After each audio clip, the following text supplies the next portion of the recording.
welcome to episode 7. So, having rescued the neck, or at least made a good attempt at that, I'm going to now try and rescue the body neck joint. Now, this is the third time I've tried to record a concise explanation of what's happened. So anyway, here we go. I'm just going to stop this and then bring it down and show you on the actual neck pocket what happened. Right, well, as you can see, I'm actually into the repair, which you'll see in footage that I've already captured that I'll put in a minute. Now, when this was on here, if you notice down in this corner, there's a big chunk out of it. Now, when I fired up the router for the very first time, I was an idiot and it caught on that corner. What then must have happened is that I never checked, is that actually knocked it out of alignment. Obviously, I'm exaggerating quite dramatically, but it knocked it, and I never rechecked that. So, with my schoolboy protractor from donkeys years ago, if you then put a line up there, I don't know if you can see that, but that line shows that the end of the pocket is not square to the centre line. Well, there's a surprise, we all say. And if you actually measure it, if you put this on properly, you get about 1.5 to 2 degrees out, essentially. So, now we know what happened. We're putting it right. As you can see, I've put in a couple of shims, and I'll show what I've done with that. And I'm just about to think about rerouting the pocket and seeing if we can get this neck in better.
So now, with our better neck joint, with the laser, going through centre point on the bottom of the neck, and through the centre point in the body, and then up to, lined up with the centre point at the top of the neck.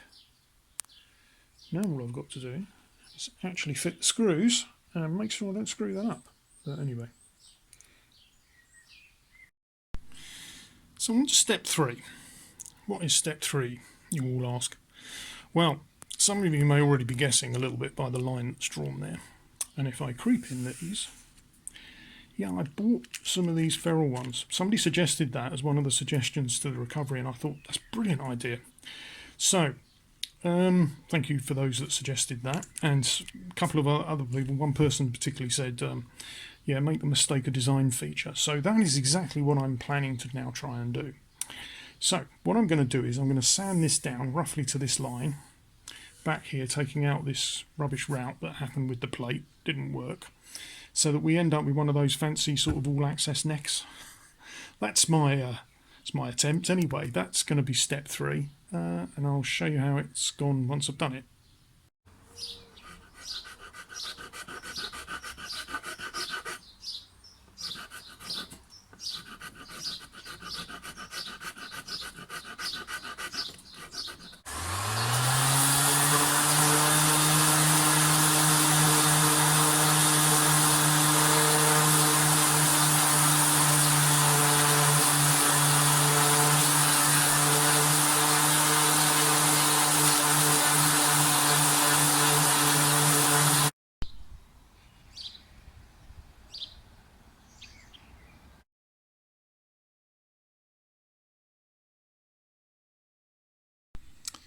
Okay, so new holes were marked through by going through the holes, marked and then re-drilled. You'll note that one of the things I did do is in the end I plugged the hole up here as well, because I realised that obviously once I'd got this on now with the neck in the right position, that hole was in the wrong place, so I made another plug and plugged that exactly the same way that I did the one down here.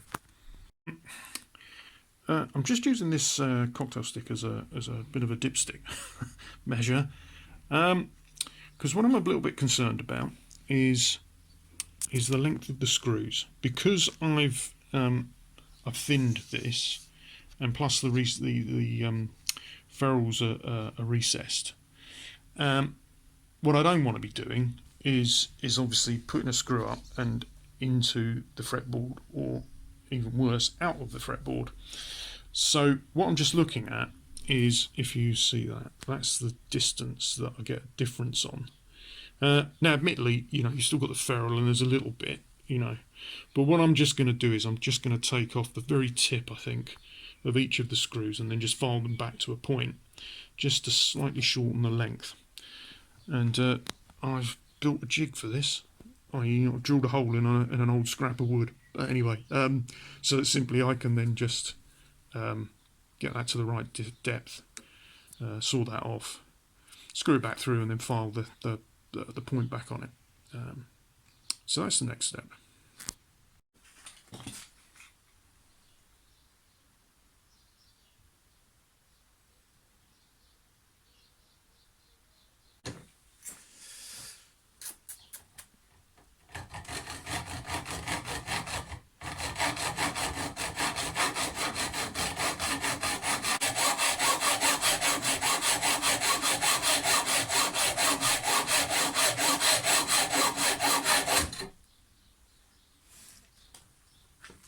Very fortunate. My dad was a shipwright. He died sadly many years ago in the 80s, but I inherited a lot of his tools, which I'm so glad, because I had things like this which I incredibly rarely use, but for a job like this, almost invaluable.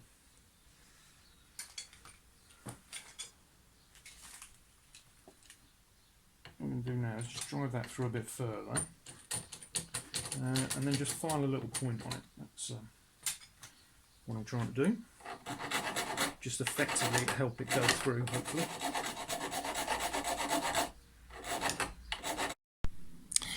So to all of those who offered suggestions, support, encouragement, etc., this is dedicated to you. So I've lined the laser best I can with the centre line through the body, and there's a centre point marked on the neck, which you possibly can't see, but there is a pencil line just under that red laser. And if we wander up to here, this is how I've been doing this. I've been putting a centering ruler, trying to centre it. I think I'm a 32nd out, roughly. But you know what?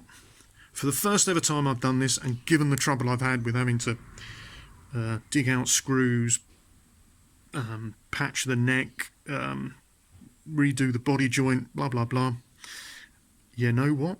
This actually is hopefully going to take strings and be able to be tuned up and at least playable, and I will take that. So anyway, I'll quickly flip it over in a moment and I'll show you what it looks like.